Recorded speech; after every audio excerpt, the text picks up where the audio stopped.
मेरे प्यारे दोस्तों, आओ चले एक और नई दिलचस्प भरी सपनों की दुनिया में। आप लोगों को लगेगा आप भी उस दुनिया की सैर कर रहे हैं। अभी आप कहानी पे डूब जाएं उससे पहले चैनल को सब्सक्राइब कर दे। अगर आपको कहानी पसंद आए तो वीडियो को लाइक करें और प्यारा सा कमेंट करना न भूलें। धन्यवाद। नॉवल का नाम वेपन मास्टर है। अध्याय 411 से 420।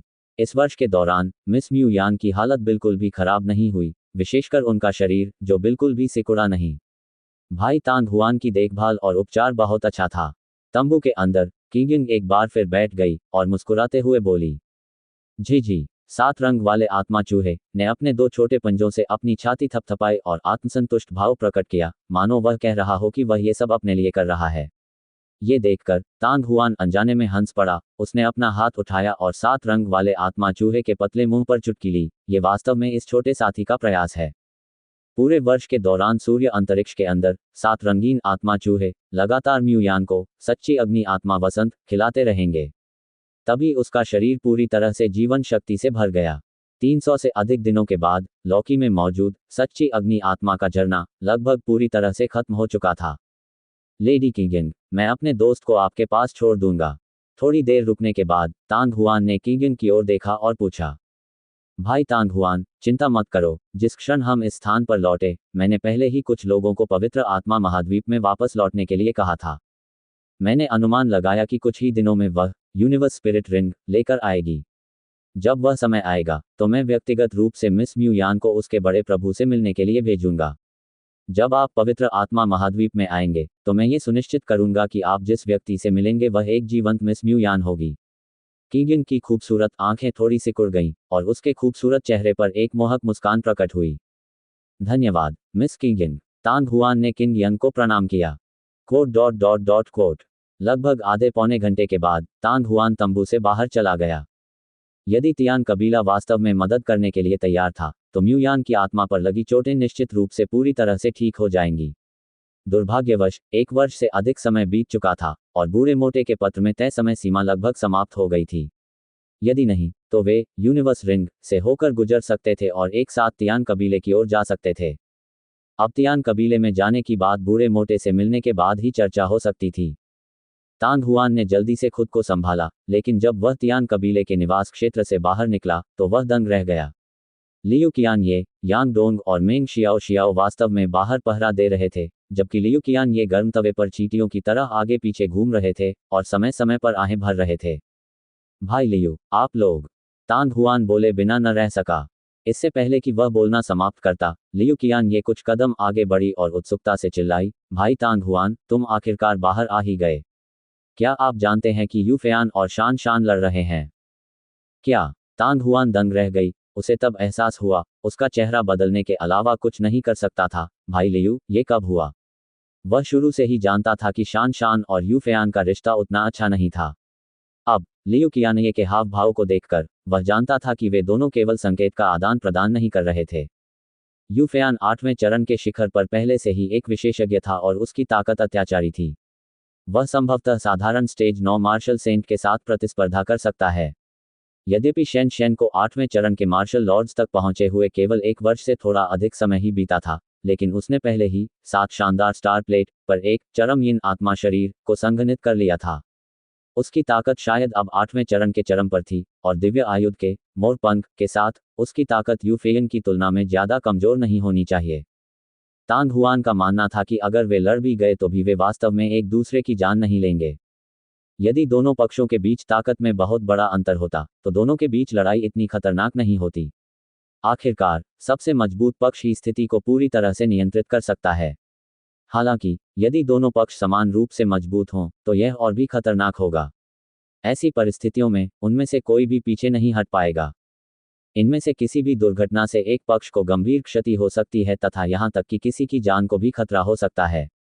लगभग 2 घंटे, लियू कियान ये कड़वी मुस्कान के साथ बोली। 2 घंटे हो गए हैं और पीला फूल ठंडा हो गया है। तांग हुआन का चेहरा और भी बदसूरत हो गया। बहुत समय हो गया है। यू फेयान और शान शान ने पहले ही विजेता का निर्धारण कर लिया होगा। भाई लियू, आप थोड़ा रुक क्यों नहीं गए? उन्हें कौन रोक सकता है? लियू कियान ये ने निराशा से कहा। इसके अलावा जब वे चले गए तो उन्होंने ये भी कहा कि किसी को भी गुप्त रूप से उनका पीछा करने की अनुमति नहीं है। इसलिए जब हमें पता चला कि तुम वापस आ गए हो तो हम तुम्हें ढूंढने आए। शान शान के साथ आपके अच्छे संबंध हैं, और यूफेयान आपकी बड़ी बहन है। वहां जाकर देखो, अगर उन्हें पता भी चल गया तो वे तुम्हारे साथ कुछ नहीं करेंगे। यांग डोंग और मेंग शियाओ शियाओ ने सहमति में सिर हिलाया और सिर हिलाते हुए आह भरी। वे किस रास्ते गए? तांग हुआन अपने शब्दों को बर्बाद करने के लिए बहुत आलसी था। वहां पर लियू कियाने, यांग डोंग और मेंग शियाओ शियाओ ने एक साथ लुओफू पवित्र पर्वत के पश्चिमी हिस्से की ओर इशारा किया। Quote dot dot dot quote. बहुत समय के बाद ये दोनों महिलाएं सचमुच बाघिन हैं। जंगल में तांग हुआन तेजी से भागा, उसे सिरदर्द महसूस हो रहा था। जी। तांग हुआन के कंधे पर 7 रंग वाले आत्मा माउस ने सहमति की अभिव्यक्ति के साथ जोर से अपना सिर हिलाया। तुम किस बाघिन को जानते हो? ये सुनकर तांग हुआन अपनी हंसी रोक नहीं सका। जाने से पहले वह जानबूझकर किगिंग शिविर में वापस गया और म्यूयान की तरफ से रेनबो स्पिरिट माउस को बुलाया। छोटे लड़के को साथ लाने से उनका पता लगाना बहुत आसान हो जाएगा, क्योंकि यूफेयान, शान शान और अन्य लोग सीधी रेखा में नहीं चल पाएंगे।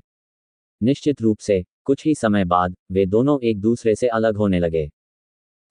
7 रंग वाले आत्मा माउस के मार्गदर्शन में तांग हुआन को अपना रास्ता मालूम हो गया था। 1 घंटे से अधिक समय के बाद तांग हुआन ने अंततः कुछ पेड़ देखे जो फट गए थे और कुछ संकरी खाइयां भी देखीं। ये संभवतः शान शान और यूफेयान की लड़ाई का परिणाम था। कई 100 मीटर आगे बढ़ने के बाद रास्ता और भी स्पष्ट हो गया और दर्जनों मीटर की परिधि वाले इस क्षेत्र में एक भी पूरा पेड़ नजर नहीं आया। ऐसा लग रहा था जैसे जमीन की मोटी परत उठ गई हो और जमीन गहरी दरारों से भर गई थी जो अव्यवस्थित थीं। क्या उनमें इतनी बड़ी दुश्मनी है?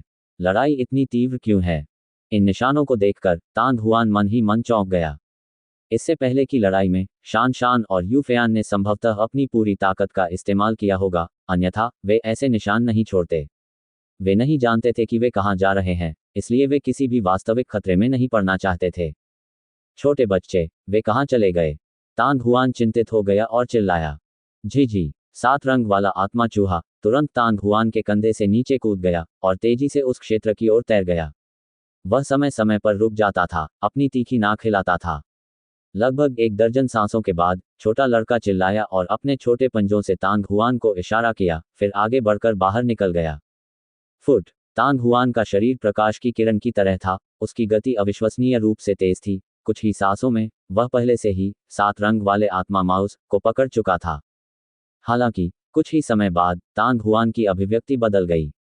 उसने वास्तव में एक लाश देखी और वह 8वें चरण के वेयरवुल्फ की लाश थी।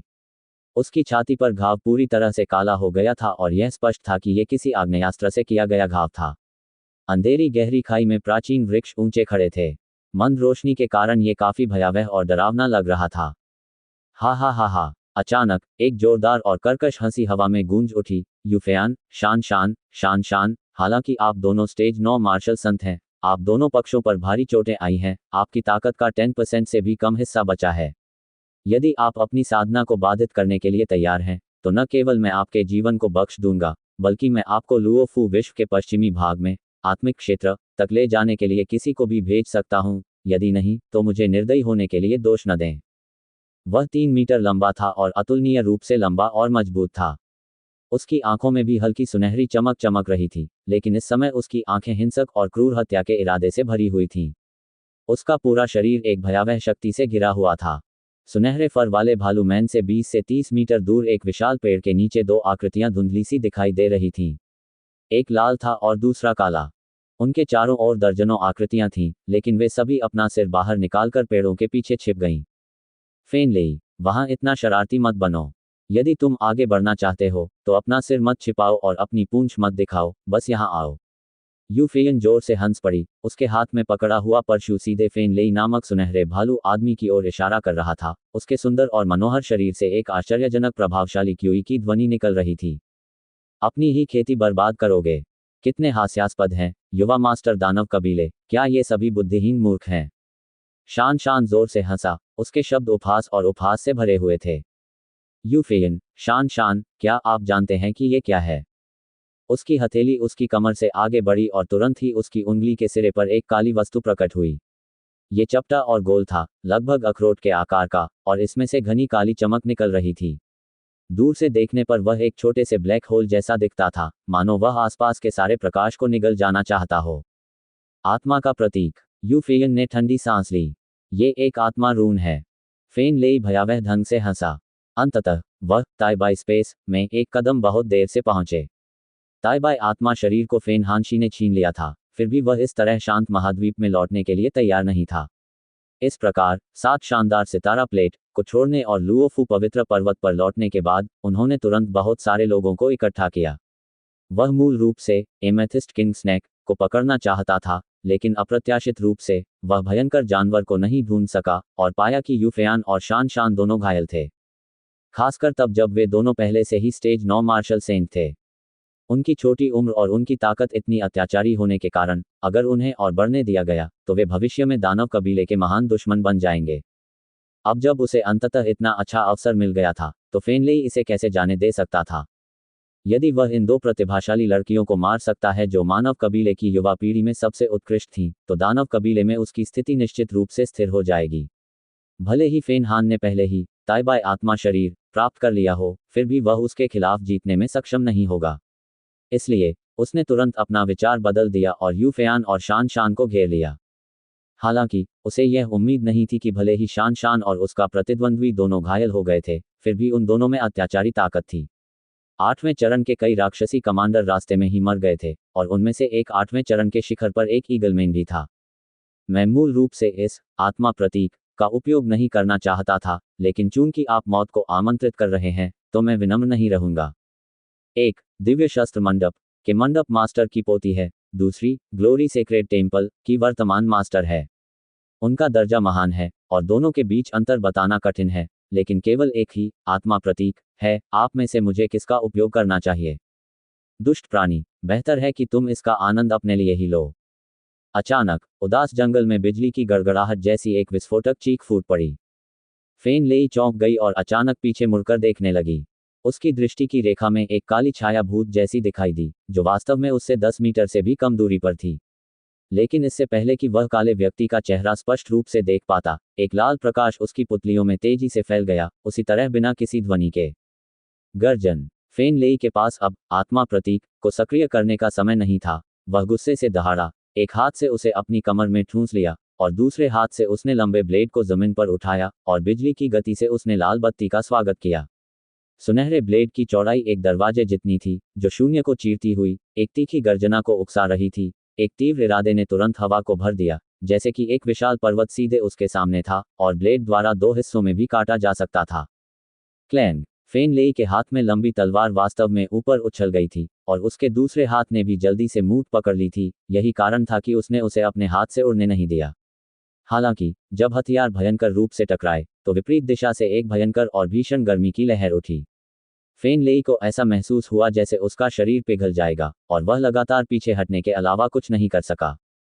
लगभग उसी समय लाल बत्ती थोड़ी सी नीचे आ गई और सांप की तरह हिलने लगी। वह फिर से सीटी बजाता हुआ आया। उसकी गति धनुष से छूटते तीर के समान तीव्र थी और वह अब भी पहले की भांति शांत थी। फेन लेई के चेहरे पर अचानक बहुत बदलाव आया। जब उसने आखिरकार अपने कदम स्थिर किए तो लाल बत्ती पहले से ही उसकी पहुंच में थी। जल्दबाजी में फेन लेई ने अपना हाथ घुमाया और लंबा ब्लेड उसकी छाती के सामने क्षैतिज रूप से प्रकट हुआ। पब फ्यूचर द्वारा विज्ञापन। डिंग। पलक झपकते ही तेज लाल रोशनी ने ब्लेड के चौड़े हिस्से को अदम्य बल के साथ भेद दिया। वह शक्ति जिसमें भयानक गर्मी समाहित थी, एक बार फिर ऐसी शक्ति के साथ गरजी जो पहाड़ों को गिरा सकती थी और समुद्रों को उलट सकती थी। फेन लेई ने एक भरी हुई कराह निकाली और तुरंत अपने हाथ में ब्लेड लेकर पीछे की ओर उड़ गया। उसका मजबूत शरीर बादल की तरह उड़ा और 1 दर्जन मीटर की दूरी तय करने के बाद एक बड़े पेड़ पर भारी ढंग से उतरा। पेड़ का तना, जिसे कोई व्यक्ति भी नहीं उठा सकता था, अचानक फट गया और पेड़ की शाखाओं और पत्तियों का ऊपरी हिस्सा टूटकर नीचे गिर गया। फुट। काली आकृति प्रकाश की किरण की तरह थी, जो पलक झपकते ही 10 मीटर से अधिक दूरी तय कर शीघ्रता से शान शान और यूफेयान के सामने आ गई। तांग हुआन। जूनियर भाई तांग हुआन। उसका चेहरा देखकर शान शान और यूफेयान दोनों सुखद आश्चर्यचकित हुए। तांग हुआन। लगभग उसी समय आसपास से आश्चर्य की चीखें सुनाई दी। वे सभी दानव कबीले के विशेषज्ञ थे जिनसे वे पहले भी मिल चुके थे और घाटी में तांग हुआन के साथ लड़ाई भी कर चुके थे। तांग हुआन पास ही फेन लेई धीरे से खड़ा हुआ और अपने होठों के कोने से खून के निशान पोंछे। उसकी घंटी जैसी आंखों में आश्चर्य और क्रोध की झलक दिखी। उसने तांग हुआन का नाम अनगिनत बार सुना था, लेकिन उसने कभी नहीं सोचा था कि वह अचानक यहाँ प्रकट हो जाएगा। जैसी कि उम्मीद थी, वह शक्तिशाली था। न केवल वह चुपचाप उसके शरीर के पास पहुंचा, बल्कि वह बिना तैयारी के पकड़ा गया और उसके आंतरिक अंगों को भी घायल कर दिया। वह तांग हुआन है जो निर्वाण पवित्र अग्नि के साथ विलीन हो गया था। क्या ये वही था जिसने 1 साल पहले हमारे दानव कबीले के 20 या 30 लोगों को मार डाला था? अरे, वह हर जगह क्यों है? कोट। इस समय आसपास से आश्चर्य भरी चीखें आने लगीं। पेड़ों के पीछे से दानव वंश के कई विशेषज्ञ देख रहे थे, उनकी आंखें आश्चर्य और भय से भरी हुई थीं। शान, वरिष्ठ बहन फयान, आप लोग कैसे हैं? तांग हुआन की नज़र तुरंत शान और यूफियान के शरीर पर पड़ी। यद्यपि उनके बाहरी अंगों पर कोई चोट नहीं थी, फिर भी उनकी आभा के उतार चढ़ाव के आधार पर वे यह निर्धारित करने में सक्षम थे कि उनके दोनों आंतरिक अंगों को गंभीर चोट पहुंची थी तथा दोनों महिलाओं के हमले काफी निर्दयी थे। मैं ठीक हूँ, शान और यूफयान ने एक ही समय में अपना सिर हिलाया।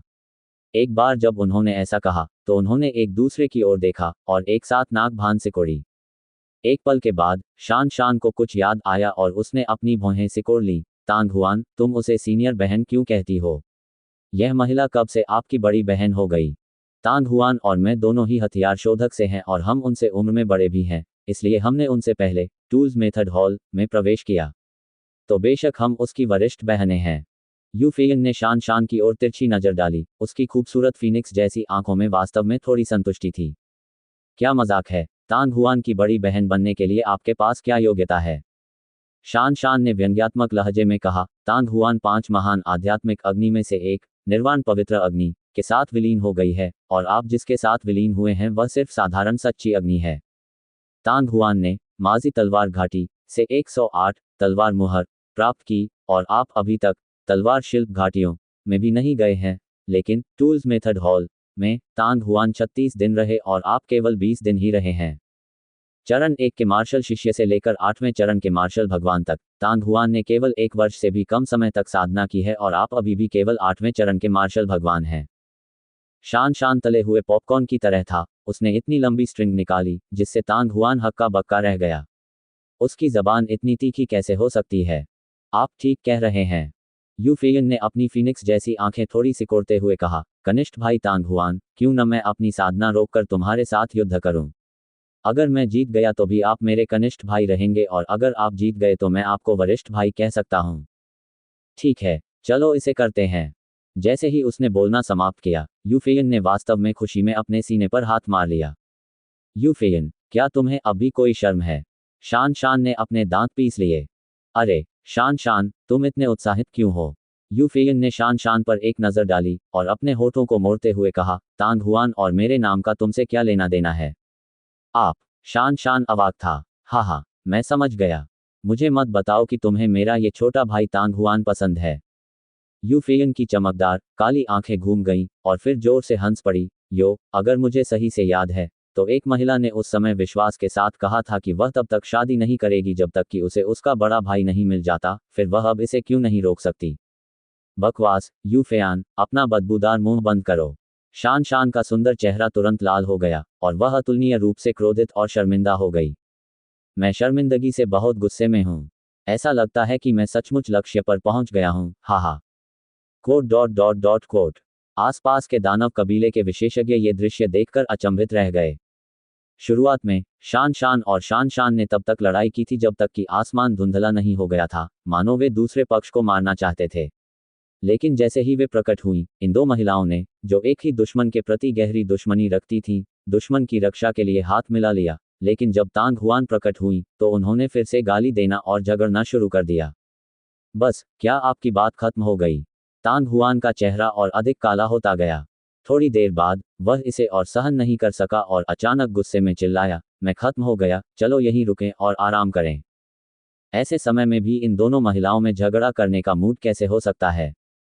यदि कोई और जगह होती तो वे अपनी मर्जी से बहस करते और डांटते। हालांकि क्या वे यहाँ थोड़ा शांत नहीं हो सकते थे? अभी भी वहां दानव वंश के कई युवा विशेषज्ञ मौजूद थे, जो उन्हें लालच भरी नजरों से देख रहे थे, जैसे बाघ अपने शिकार का पीछा करते हैं। विशेषकर फेन लेई नाम का वह लड़का। भले ही यह फेन हान था जिसने पहले से ही अपने ताइबाई आध्यात्मिक शरीर को संघनित कर लिया था, फिर भी वह फेन लेई का मुकाबला नहीं कर सकता था। तांग हुआन द्वारा इस तरह चिल्लाए जाने से शान शान और शान शान दोनों दंग रह गए। तांग हुआन ने अब उन पर कोई ध्यान नहीं दिया। उसकी नज़रें घूम गईं और उसकी नज़र फेन लेई पर पड़ी जो कुछ ही दूरी पर थी। एक भयावह आभा उसके शरीर से ढहते तटबंध और प्रचंड लहर की तरह बाहर निकली। एक क्षण में एक भयावह दमनकारी भावना ने कई दसियों मीटर के दायरे को भर दिया। ये स्पष्टतः मानव कुलों की शक्ति थी। आसपास खड़े विशेषज्ञों के चेहरे पर आश्चर्य से भाव बदल गए। 1 साल तक 7 शानदार सितारा प्लेट में रहने और सूर्य आत्मा शरीर को संघनित करने के बाद तांग हुआन की ताकत पहले से ही इतने भयानक स्तर पर पहुंच गई थी। ये पूरी तरह से यू फेयान के समान था, जिसे 1 साल पहले स्टेज 9 मार्शल सेंट में पदोन्नत नहीं किया गया था। यू फेयन अब शान शान के साथ झगड़ा बर्दाश्त नहीं कर सकता था। उसकी खूबसूरत आंखें चमक उठी जब उसने प्रशंसा करते हुए कहा, जूनियर भाई तांग हुआन वास्तव में अद्भुत है। आपने फोर्स को इतनी जल्दी समझ लिया है। तांग हुआन का अनुमान है कि अब ज्यादा समय नहीं बचेगा जब वह स्टेज 9 का मार्शल संत बन जाएगा। शान शान भी उत्साहित था। तांग हुआन, ऐसा लगता है कि मैं अब तुम्हें कम नहीं आंक सकता।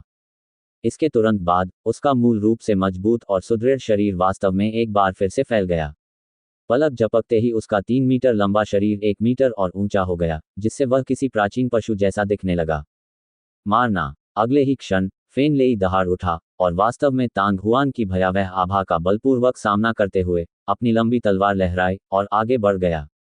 यद्यपि ये कोई उन्नत हथियार नहीं था और उसके पास इसे सक्रिय करने के लिए असली क्यूई भी नहीं थी, फिर भी उसके हाथ में मौजूद लंबा ब्लेड अतुलनीय मात्रा में शक्ति उत्पन्न कर रहा था। वूश। जंगली चीखों के बीच ब्लेड हवा को चीरता हुआ बवंडर की तरह आगे बढ़ा। तांग हुआन ने अपना शरीर झुकाया और आगे बढ़ा, उसका भाला एक उल्कापिंड की तरह आगे की ओर बढ़ रहा था। क्लैंग। एक विस्फोटक ध्वनि के साथ ब्लेड और भाला तुरंत अलग हो गए। लेकिन कुछ ही क्षणों के बाद फेन लेई के हिंसक प्रभाव का प्रभाव उसके द्वारा बलपूर्वक तितर बितर कर दिया गया। जो लंबा ब्लेड ऊपर उछला था वह वास्तव में एक बार फिर नीचे गिर पड़ा। इस स्लैश की शक्ति पहले की तुलना में जरा भी कमजोर नहीं थी। तांग हुआन की भौहें थोड़ी सी ऊपर उठ गई क्योंकि ड्रैगन और फीनिक्स लांस ने एक बार फिर हमला किया, लेकिन वह अपने दिल में थोड़ा हैरान था।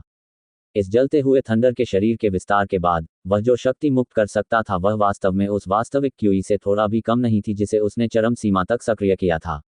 इस समय वर्तमान बर्निंग थंडर की तुलना पूरी तरह से एक साधारण स्टेज 9 मार्शल सेंट से की जा सकती है। 1 सेकंड में तांग हुआन को समझ में आ गया कि यह व्यक्ति निश्चित रूप से एक मजबूत प्रतिद्वंद्वी था।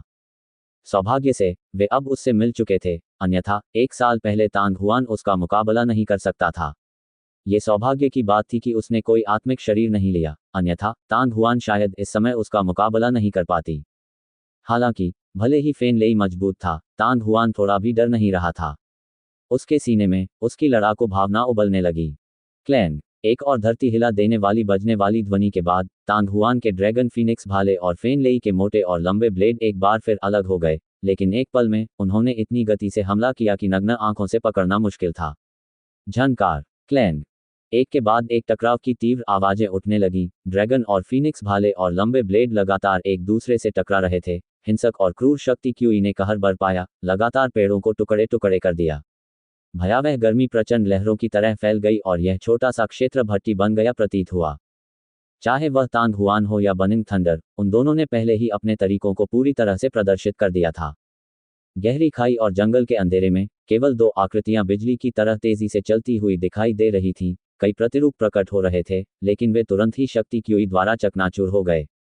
इस समय तक उनके चेहरों को पूरी तरह पहचान पाना असंभव हो चुका था। वे केवल हथियारों के प्रयोग के माध्यम से ही यह निर्धारित कर सकते थे कि कौन तांग हुआन था और कौन फेन लेई था। शान शान और यू फेयान अपनी भौहों के बीच एक गंभीर अभिव्यक्ति प्रकट करने से खुद को रोक नहीं सके। फेन लेई की ताकत भी उनकी उम्मीदों से थोड़ी अधिक थी। आसपास के दानव कबीले के विशेषज्ञ इस दृश्य को देखकर चकित रह गए, उनका पूरा ध्यान पूरी तरह से युद्ध पर केंद्रित था। हालांकि वे भी इस अवसर का लाभ उठाकर उन दोनों को मार डालना चाहते थे, लेकिन उनमें हिम्मत नहीं थी। आखिरकार किसी को नहीं पता था कि उन दोनों में अभी कितनी शक्ति बची हुई है। आइए इंतजार करें और फेन लेई और तांग हुआन के मैच का परिणाम देखें। यदि तांग हुआन जीत गया तो फिर इसे भूल जाओ। यदि फेन लेई जीत गया तो आत्मा प्रतीक का उपयोग करें और दोनों में से एक को मार दें, फिर यह आसान होगा। क्लैंग। एक और विस्फोटक ध्वनि के बाद तांग हुआन और फेन लेई दोनों लगभग एक ही समय में कई मीटर पीछे हट गए, हालांकि वे दोनों हौंफ रहे थे। अभी अभी उस हिंसक तूफानी युद्ध ने उनकी बहुत सारी ऊर्जा नष्ट कर दी थी, विशेषकर फेन लेई की, जिसकी हथेलियां पहले ही टूट चुकी थीं। बर्निंग थंडर, कैसा लग रहा है? उसने उसे घुमाने के लिए अपना हाथ उठाया और वह जोर से हंसने से खुद को रोक नहीं सका। आप वास्तव में उस फेन हान से बहुत अधिक शक्तिशाली हैं, लेकिन दुर्भाग्य से जिसने ताइबाई आत्मा शरीर प्राप्त किया वह था, न कि आप, अन्यथा मैं वास्तव में आपका कुछ भी नहीं कर पाता। इस समय आपके आंतरिक अंग पहले ही गंभीर रूप से घायल हो चुके हैं, इसलिए आपको संभवतः अधिकतम 10 बार और वार की ही आवश्यकता होगी। तुम्हारा जीवन संभवतः यहीं समाप्त हो जाएगा। कोट। तांग हुआन, आपके पिता के आंतरिक अंग घायल हो गए हैं, आप कैसा महसूस कर रहे हैं? फेन लेई ने भयंकर दहाड़ लगाई। वह तांग हुआन के अचानक कहे गए शब्दों के पीछे के कारण को बहुत स्पष्ट रूप से जानता था। अपने आंतरिक अंगों के घायल होने के कारण, यदि तांग हुआन का अगला हमला पहले की तरह शक्तिशाली था, तो उसके लिए अगले 10 बार झेलना मुश्किल होगा। हालांकि, यदि वह भागने की हद तक डर गया, तो वह 2 शॉट भी नहीं ले पाएगा। फेन लेई, क्या तुम भूल गए हो कि मैंने सूर्य आत्मा शरीर को 7 शानदार सितारा प्लेट में संघनित किया था? तांग हुआन ने फेन लेई को उपहास में देखा, लेकिन उसके दिल में वह सदमे से भी भर गया था। अब अंततः उसे सूर्य आत्मा शरीर की सबसे बड़ी सुंदरता समझ में आ गई। फेन लेई के साथ इस भीषण युद्ध के दौरान उसके आंतरिक अंग कई बार घायल हो गए थे। हालांकि हर बार जब वह घायल होता था, तो उसे अपने आंतरिक अंगों में लगातार हलचल महसूस होती थी। पिछले हमले की तरह इस बार भी उनके आंतरिक अंग घायल हो गए, लेकिन उनके बोलने से पहले ही उनके आंतरिक अंग सामान्य हो चुके थे। ये वास्तव में इसी कारण था कि तांग हुआन को ज्यादा चोट नहीं आई। अन्यथा उसकी आंतरिक चोटें निश्चित रूप से फेन लेई की तुलना में कमजोर नहीं होती। हालांकि सूर्य आत्मा शरीर के चमत्कारी प्रभाव ने तांग हुआन को उसके दिल में विस्मय में डाल दिया। किसी चोट से तुरंत ठीक हो जाने का क्या ये मतलब नहीं है कि वह अमर था? क्या? फेन लेई की आंखों का भाव एकदम बदल गया। वह लंबे समय से जानता था कि तांग हुआन ने सूर्य आत्मा शरीर प्राप्त कर लिया था, लेकिन तांग हुआन के साथ आदान प्रदान के दौरान वह इस बारे में भूल गया था। अब जब तांग हुआन ने इसका उल्लेख किया था, तो वह अचानक चौंक कर जाग गया और उसके सीने में आश्चर्य और क्रोध दोनों उमड़ पड़े। सूर्य आत्मा शरीर के साथ तांग हुआन की आंतरिक चोटें निश्चित रूप से उतनी गंभीर नहीं थीं। पफ! एक क्षण में फेन लेई अपनी बढ़ती हुई रक्त ऊर्जा को रोक नहीं सका और उसके मुंह से खून की एक बड़ी धार बाहर निकल पड़ी। अच्छा मौका है। तांग हुआन की आंखें चमक उठीं। वह ऐसे ही अवसर की प्रतीक्षा कर रहा था। अगले ही क्षण उसके हाथ में मौजूद ड्रैगन और फीनिक्स भाला उल्का की तरह उछला और उसने तुरंत ज्वलंत इंद्रधनुष भाला कला सूर्यास्त लपटों के चौथे रूप को अंजाम दिया। शक्ति क्यूई ने सीटी बजाई, गर्मी की लहर उठी और पलक झपकते ही ड्रैगन और फीनिक्स भाले की नोक पर एक लाल सूरज पहले से ही संघनित हो गया था। जाना! फेन लेई ने एक भयंकर दहाड़ लगाई और वह काला काला आत्मा प्रतीक पहले ही उसकी उंगली की नोक पर प्रकट हो चुका था। काली रोशनी फूट पड़ी और एक अत्यंत भयावह आभा उसके सामने फैल गई। इसके बाद एक अतुलनीय उन्मत्त आत्मिक शक्ति एक तीक्ष्ण सुई की तरह बाहर निकली, जिससे उनके चारों ओर का अंतरिक्ष भी तीव्रता से कांपने लगा। पिछला अध्याय। अगला अध्याय। बूम! तांग हुआन की आत्मा में तूफान उठ खड़ा हुआ।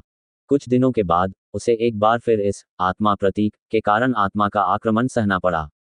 इसके अलावा, क्योंकि फेन लेई की ताकत फेन हान की तुलना में अधिक मजबूत थी, इसलिए जब उसने आत्मा प्रतीक को सक्रिय किया तो जो शक्ति उसने उत्पन्न की वह भी फेन हान की तुलना में काफी अधिक मजबूत थी। इस प्रकार की ताकत एक साधारण स्टेज 9 मार्शल संत को बुरी तरह से घायल करने के लिए पर्याप्त थी। तांग हुआन, ये सब तुमने खुद ही अपने ऊपर लादा है।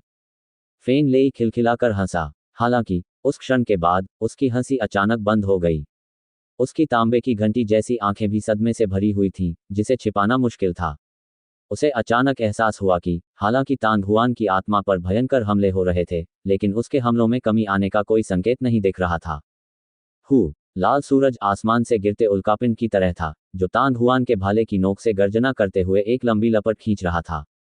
एक क्षण में वह बर्निंग थंडर से 1 मीटर से भी कम दूरी पर था और प्रचंड गर्मी उस शून्य को ही प्रज्वलित करना चाहती थी। इस तरह की स्थिति फेन लेई की उम्मीदों से पूरी तरह बाहर थी और वह समय पर अपना बचाव करने में असमर्थ था। घबराहट में वह जोर से दहाड़ने लगा और एक तरफ झपटा। बम! दुर्भाग्यवश जलता हुआ थंडर अभी भी एक पल देर से आया। वह गोल लाल सूरज तुरंत उसके बाएं कंधे पर गिरा और पागलों की तरह बाहर की ओर फट गया। मानो किसी विशाल चट्टान से टकराकर जलता हुआ थंडर अनायास ही पीछे की ओर उड़ गया, जबकि उसका विशाल शरीर आकाश में फैली लाल रोशनी में पूरी तरह से समा गया, जिससे वह पूरी तरह नष्ट हो गया। प्लॉप! पलक झपकते ही फेन लेई जोर से जमीन पर जा गिरा। रेत और धूल तेजी से बाहर निकली और तुरंत ही एक गहरा गड्ढा दिखाई दिया। अपनी उंगली हिलाने के बाद फेन लेई कांपते हुए वापस ऊपर आ गया।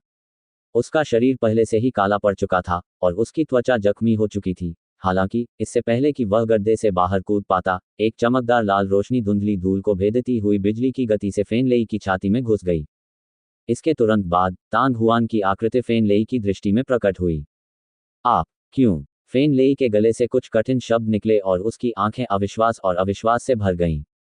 बम। हालांकि फेन लेई के बोलने से पहले तांग हुआन के हाथ में लंबा भाला हिल गया और उसका विशाल शरीर फट गया और आतिशबाजी की तरह गायब हो गया। यंग मास्टर फेन लेई मृत। इसके अलावा आत्मा प्रतीक को सक्रिय करने के बाद उसे तांग हुआन ने मार डाला था। दानव भगवान फेन तियान द्वारा व्यक्तिगत रूप से निर्मित आत्मा ताबीज का वास्तव में तांग हुआन पर कोई प्रभाव नहीं था। अचानक दानव कबीले के सभी विशेषज्ञ अत्यंत सदमे में आ गए। पूरा क्षेत्र मौत के सन्नाटे में डूब गया। जैसे ही धुआं और धूल छटी, तांग हुआन का आकार और अधिक स्पष्ट होता गया। कई लोगों की निगाहें तांग हुआन पर पड़ी। सभी के दिलों में जो सदमा था उसे शब्दों में बयां नहीं किया जा सकता था। अभी एक क्षण पहले तो ऐसा लग रहा था कि वे बराबरी पर हैं, लेकिन अगले ही क्षण उन्होंने जीवन और मृत्यु का निर्णय कर लिया। तांग हुआन जिसके पास सूर्य आत्मा शरीर था, क्या वह वास्तव में इतना शक्तिशाली था? यद्यपि आत्मा ताबीज शक्तिशाली है, यह किसी के विरुद्ध प्रभावी नहीं है। तांग हुआन ने मन ही मन अपने दिल में खर्राटे लिए। उसे फेन हान के आत्मा प्रतीक के खिलाफ लड़ने का अनुभव था, इसलिए जब फेन लेई ने आत्मा प्रतीक को सक्रिय किया तो तांग हुआन द्वारा उस पर पहले किया गया हमला थोड़ा भी प्रभावित नहीं हुआ। इसके बजाय बर्निंग थंडर ने सोल सिंबल को ट्रम्प कार्ड के रूप में इस्तेमाल किया। बिल्कुल भी उम्मीद नहीं की कि तांग हुआन के हमले पहले की तरह भयंकर होंगे। फेन लेई के गलत निर्णय की कीमत उसे अपनी जान देकर चुकानी पड़ी। उसके बाद तांग हुआन की नज़र तेजी से उस क्षेत्र पर पड़ी। यद्यपि उसने कुछ नहीं कहा, परंतु उसकी आंखों की शीतलता ने आसपास के दानव कबीले के विशेषज्ञों को भय और घबराहट का अनुभव कराया। युवा स्वामी मर चुका है। कोट। दौड़ना दौड़ना। हमें जल्द से जल्द यह स्थान छोड़ देना चाहिए। कोट। कई लोगों की हिम्मत नहीं हुई कि वे और अधिक समय तक वहां रुक सकें। वे भेड़ियों की तरह भागे और पक्षियों की तरह बिखर गए। जैसे ही उसने फेन लेई को मारा, उसने महसूस किया कि काली ऊर्जा का एक गोला लंबे भाले का पीछा करते हुए उसके शरीर में प्रवेश कर गया। उसकी भौहों के बीच में एक निशान के रूप में संघनित होने के बाद वह तुरंत गायब हो गया। जब दानव कबीले के युवा मास्टर की मृत्यु हो जाती है तो आत्मा की छाप हत्यारे के शरीर में स्थानांतरित हो जाती है। हालांकि तांग हुआन की भौहें तुरंत सिकुड़ गईं, उसने पहले ही इसे उजागर कर दिया था। बचाव के लिए, चाहे फेन तियान कितना भी मजबूत क्यों न हो, वह फिलहाल ग्लोरी कॉन्टिनेंट तक नहीं भाग पाएगा। दूसरी ओर जब शान और यू फेयान ने उसकी भौहों के बीच काले रंग की चमक देखी तो उनकी आंखों में चिंता के भाव प्रकट हुए। धीरे धीरे रात होने लगी और जल्द ही पूरा क्षेत्र अंधेरे में डूब गया। जंगल में एक अलाव जलाया गया। 7 रंग वाले आत्मा चूहे ने खुशी खुशी पास से कुछ शाखाएं ढूंढी और उन्हें आग में फेंक दिया। समय समय पर कुछ चटकने की आवाजें निकालता रहा। शान और यू फेयान चुपचाप अलाव के पास बैठे थे। आग की रोशनी में दोनों खूबसूरत चेहरे और भी खूबसूरत लग रहे थे। दोनों की आभा को महसूस करने के बाद तांग हुआन ने आराम किया और एक बार फिर अपनी आंखें बंद कर लीं। दोनों की चोटें वास्तव में हल्की नहीं थीं, लेकिन चूंकि उनमें से एक के पास चरम यिन आत्मा शरीर था और दूसरे के पास आत्मा शरीर था और वे दोनों स्टेज 9 मार्शल सेंट से थे, अपनी पूरी शक्ति प्रसारित कर रहे थे, उनकी रिकवरी की गति बहुत तेज थी।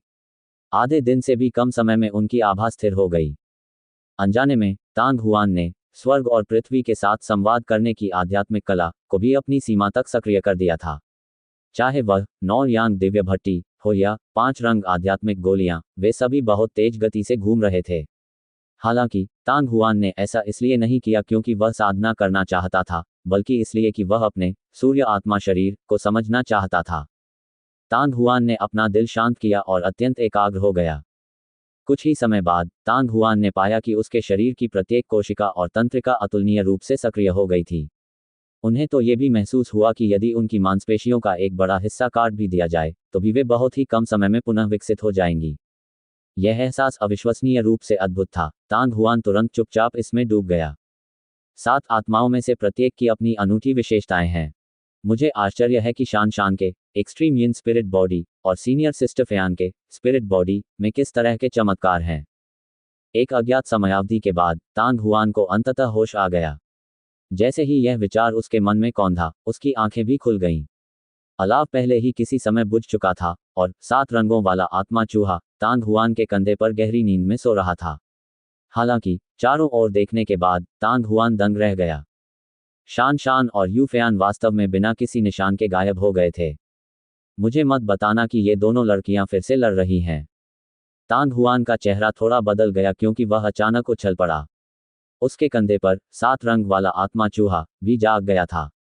चीख चीख कोट। काफी देर बाद तांग हुआन एक पहाड़ी जंगल के बीच में खड़ा था जो पूरी तरह से अव्यवस्थित था और पूरी तरह से चुप था। इस समय यद्यपि आकाश में केवल थोड़ी सी रोशनी थी, फिर भी यहाँ के निशान पहले से ही स्पष्ट रूप से देखे जा सकते थे। जैसा कि उसने उम्मीद की थी, शान शान और यू फेयान के बीच यहाँ एक और लड़ाई हुई। जी 7 रंग वाला आत्मा चूहा, जो थोड़ी देर तक जमीन को सूंघता रहा, तांग हुआन के पास वापस भागा और खड़ा हो गया। उसके छोटे छोटे पंजे पहले बाईं ओर और फिर दाईं ओर इशारा करते थे। तांग हुआन इसका मतलब समझ गया। महान युद्ध के बाद शान शान और यू फेयान पहले ही अलग हो चुके थे। चीख चीख 7 रंग वाले आत्मा चूहे ने फिर से आवाज लगाई, जैसे पूछ रहा हो कि वे किस तरफ जा रहे हैं। अब और पीछा नहीं, चलो लुओफू पवित्र पर्वत पर लौटते हैं। तांग हुआन ने भौहें सिकोड़ी। एक पल के बाद वह पहले ही अपना निर्णय ले चुका था। कल के पाठ के बाद उनका नेतृत्व करने वाले व्यक्ति के बिना दानव कबीले के लोग निश्चित रूप से फिर से प्रकट नहीं होंगे। इसके अलावा शान शान और यू फेयान मूर्ख नहीं थे। भले ही उन्हें फिर से लड़ना पड़े, वे फायदा उठाए जाने के डर से कुछ छूट छोड़ देंगे। तांग हुआन को नहीं पता था कि शान शान और उन दोनों के बीच किस तरह की दुश्मनी थी और उसने अभी इसकी तह तक जाने की योजना नहीं बनाई थी। चूंकि वे दोनों लड़ना चाहते हैं, तो पहले उन्हें लड़ने दो। तांग हुआन के अवलोकन से उन दोनों के बीच लड़ाई 10 साल से अधिक समय तक चली होगी। इतने वर्षों तक उनके साथ सामंजस्य स्थापित न कर पाने के बाद तांग हुआन ने यह नहीं सोचा था कि वह केवल उनका पीछा करके समस्या का समाधान कर सकेगा। जूनियर भाई तांग हुआन, मुझे पता था कि तुम मेरा पीछा करोगे। लेकिन जैसे ही तांग हुआन रेनबो स्पिरिट माउस के साथ जाने वाला था, यू फेयान की थोड़ी कर्कश लेकिन चुंबकीय अनोखी आवाज सुनाई दी। अवचेतन रूप से आवाज की दिशा की ओर देखते हुए उसने देखा कि यू फेयान जंगल से दाईं ओर भागता हुआ आ रहा है। कुछ ही देर में वह तांग हुआन के सामने रुक गई। बहन फेयन, आप वापस क्यों आईं? तांग हुआन पूछे बिना न रह सका।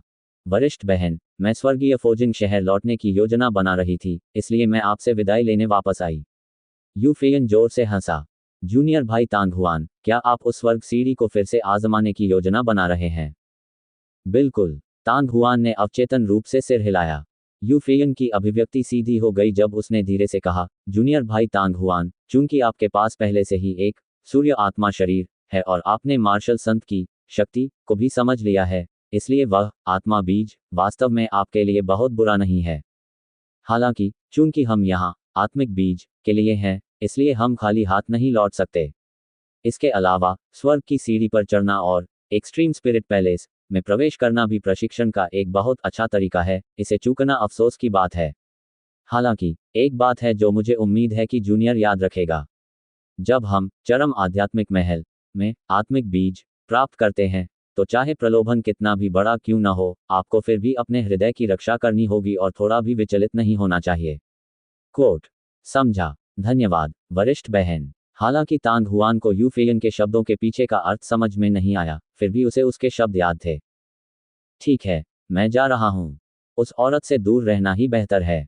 यू फेयन ने हंसते हुए तांग हुआन की ओर हाथ हिलाया। उसकी आकृति तुरंत गायब हो गई और बिना कोई निशान छोड़े चली गई। तांग हुआन, मैं सबसे पहले स्वर्गीय फोजिंग शहर वापस जाऊंगा। बेहतर होगा कि अब से तुम उस औरत से परेशान न हो। कुछ ही देर बाद उसने यू फेयान को जाते हुए देखा और फिर तांग हुआन ने उसे एक बार फिर जाते हुए देखा। उसने और यू फेयान ने वास्तव में एक ही बात सोची थी। वे न केवल तांग हुआन को विदाई देने के लिए वापस आए, बल्कि जाने से पहले उन्होंने जो अंतिम शब्द कहे वे भी एक जैसे थे, जिससे तांग हुआन अवाक रह गई।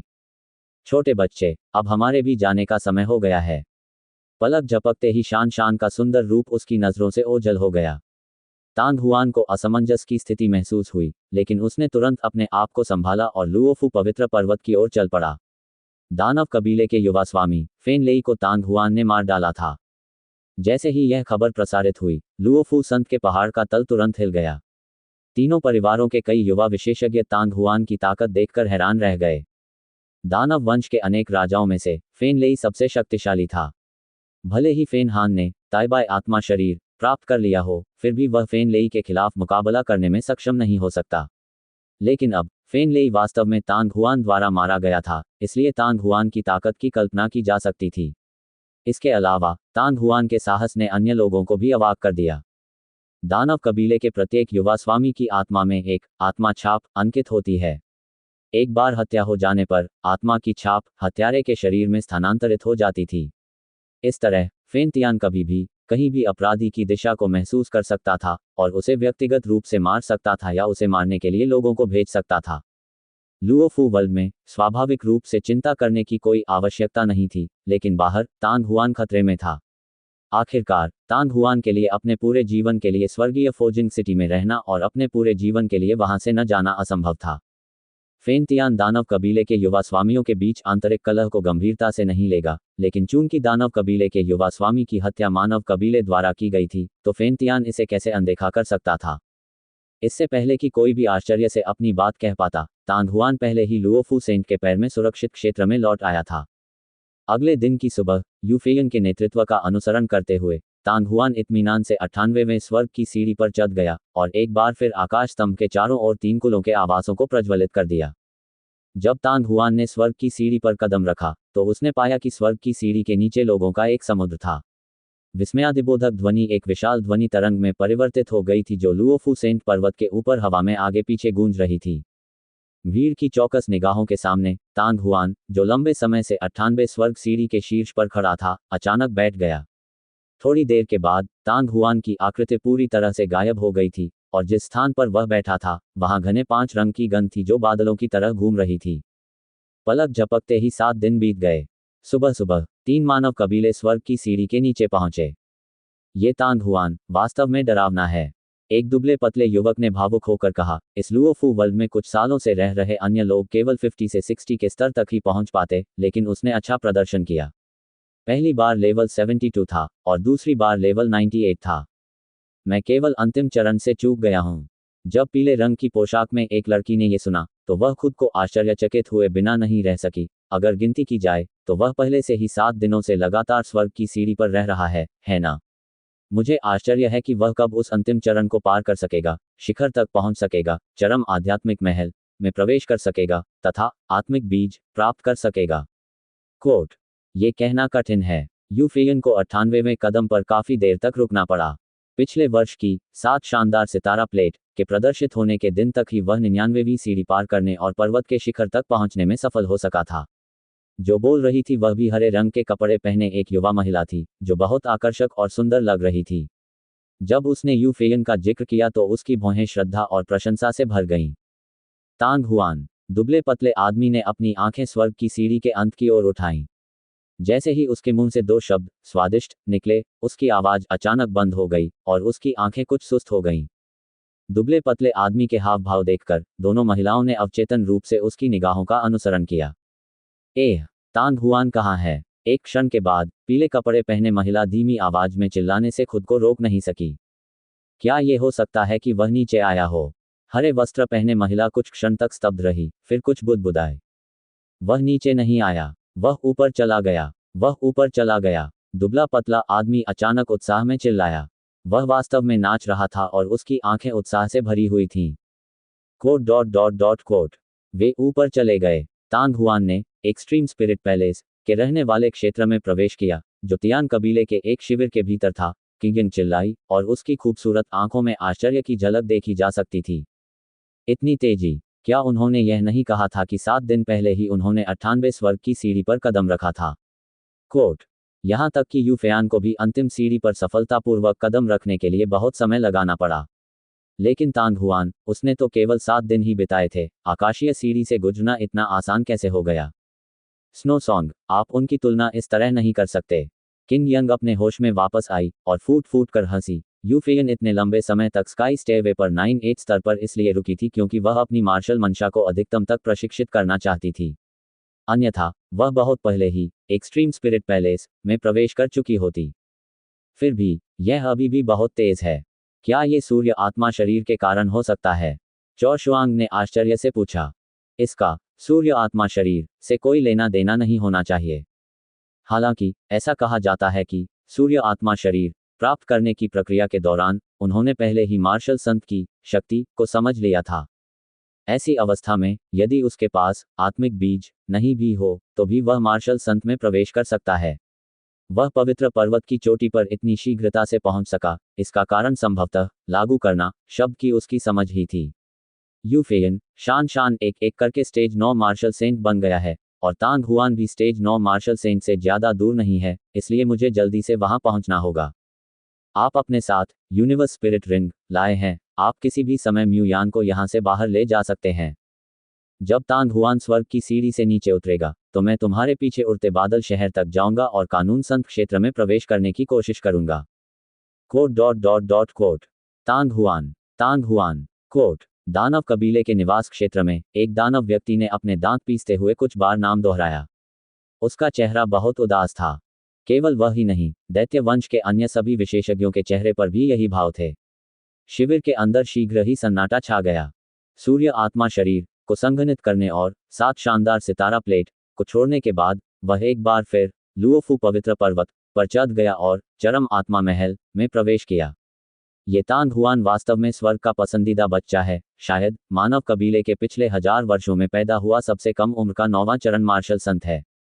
एक आवाज ने अचानक इस जगह में चुप्पी तोड़ी और जो बोला वह एक असाधारण रूप से लंबा और मजबूत पत्थर का व्यक्ति था। उसका पूरा शरीर एक विशाल बोल्डर से तराशा गया लग रहा था। पहले से ही स्टेज 9 मार्शल सेंट के यूफेयान और यूफेयान इस तांग हुआन को जोड़कर ये पहले से ही 3 है। हाल के वर्षों में मानव कुल ने वास्तव में कई प्रतिभाओं को जन्म दिया है। हम दानव कबीले में ऐसे विस्मयकारी युवा प्रतिभाशाली लोगों में से एक भी नहीं है और मानव कबीले में ऐसे 3 लोग थे। कोट। शी जियान, हमेशा दूसरों की इच्छाशक्ति और शक्ति को नष्ट करने की कोशिश मत करो। एक वेयरवुल्फ मदद नहीं कर सका लेकिन खर्राटे ले लिया। कोई फर्क नहीं पड़ता कि ये तांग हुआन कितना शक्तिशाली है, वह दानव भगवान से भी अधिक शक्तिशाली है। सभी सम्राटों में से दानव भगवान को सबसे ज्यादा पसंद आने वाले युवा मास्टर फेन लेई और युवा मास्टर फेन हान थे। तांग हुआन द्वारा यंग मास्टर फेन लेई को मारने के बाद उसके शरीर के भीतर एक आत्मा की छाप अवश्य रही होगी। यदि वह महिमा महाद्वीप को नहीं छोड़ता तो कोई बात नहीं, लेकिन यदि वह छोड़ता तो बहुत संभावना है कि दानव भगवान ने व्यक्तिगत रूप से कदम उठाया होता और उसे मार डाला होता। दानव भगवान के सामने चाहे तांग हुआन कितना भी शक्तिशाली क्यों न हो, वह एक मुर्गे या कुत्ते की तरह है जो एक भी वार का सामना करने में असमर्थ है। कोट। यह सही है, इस तांग हुआन को थोड़ा और घमंडी होने दो। भविष्य में भले ही दानव भगवान उसे व्यक्तिगत रूप से नहीं मारते हैं, वह निश्चित रूप से उसे मारने के लिए दानव राजा को भेजेंगे। पवित्र पर्वत की चोटी पर स्थित क्रिस्टल जैसा साफ महल आध्यात्मिक चरम पवित्र महल था। हरे, लाल, सफेद, काले और पीले रंग की रोशनियां आपस में मिलकर हर किसी की आंखों को चकाचौंध कर रही थीं। लिंग जी, महल के सामने बड़े दरवाजे को खोलकर तांग हुआन ने पट्टिका पर लगे 2 रंगीन रूनों को देखा और उसके चेहरे पर बेकाबू मुस्कान फैल गई। लुओफू पवित्र पर्वत जिस पर यह महल स्थित था अधिक ऊंचा नहीं था। यदि यह कोई अन्य निम्न पर्वत शिखर होता तो चारों ओर से आसानी से शिखर तक पहुंचा जा सकता था। हालांकि लुओफू पवित्र पर्वत बहुत अलग था। यदि कोई पवित्र पर्वत की चोटी पर कदम रखना चाहता है तो वह केवल 99 स्वर्ग की सीढ़ी पर ही कदम दर कदम चढ़ सकता है। ऐसा लग रहा था जैसे पहाड़ के चारों ओर एक अविनाशी अवरोध है जो किसी को भी आगे एक कदम भी बढ़ने से रोक रहा है। दूसरी बार जब उसने स्वर्ग की सीढ़ी पर कदम रखा तो तांग हुआन को बहुत अधिक आराम महसूस हुआ। जब वह 9 चरण पर पहुंचा तो तांग हुआन रुक गया। ऐसा इसलिए नहीं था कि वह ऊपर नहीं जा सकता था, बल्कि इसलिए कि उसे अचानक एहसास हुआ कि उसके डेंटियन के अंदर 5 रंगों की आध्यात्मिक गोलियों का मार्शल इरादा अभी भी पूरी तरह से एकीकृत नहीं हुआ था। इस प्रकार तांग हुआन स्वर्ग की सीढ़ी के पहले स्तर पर रुक गया। यह उस समय भी था जब तांग हुआन को समझ में आया कि यूफेयन इतने लंबे समय तक वहां क्यों रुका था। वह सीढ़ियां एक कसौटी की तरह थीं। मानव कुल के लिए भले ही मार्शल आर्ट के अर्थ में पूर्णता से थोड़ा सा कम था, फिर भी उनमें छाया की भावना होगी।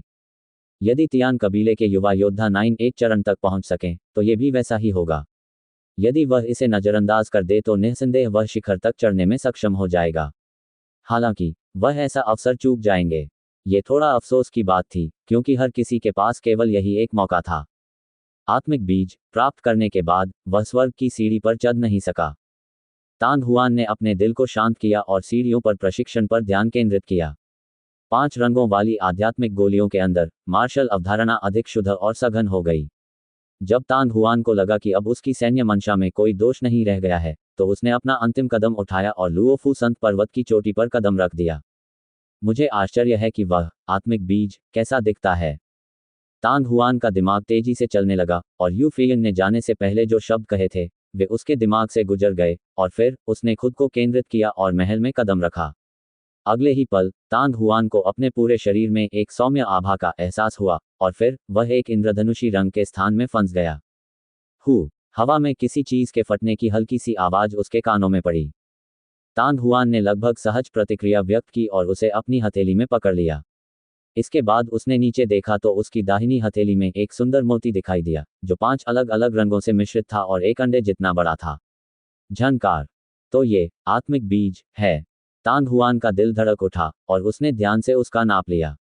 अनजाने में तान हुआन की आत्मा और चेतना पहले से ही इसमें डूब चुकी थी।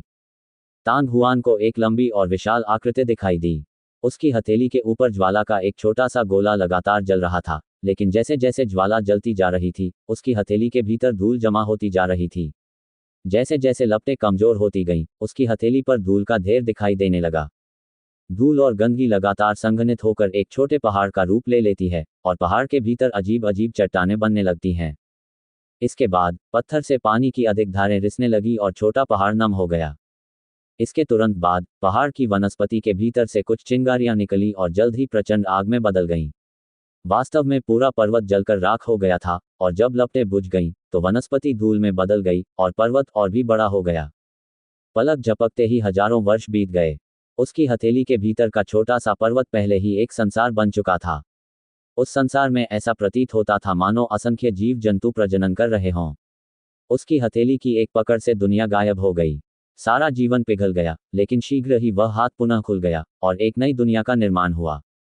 अग्नि से पृथ्वी उत्पन्न होती है, पृथ्वी से सोना उत्पन्न होता है, धातु से जल उत्पन्न होता है, जल से लकड़ी उत्पन्न होती है, लकड़ी से अग्नि उत्पन्न होती है।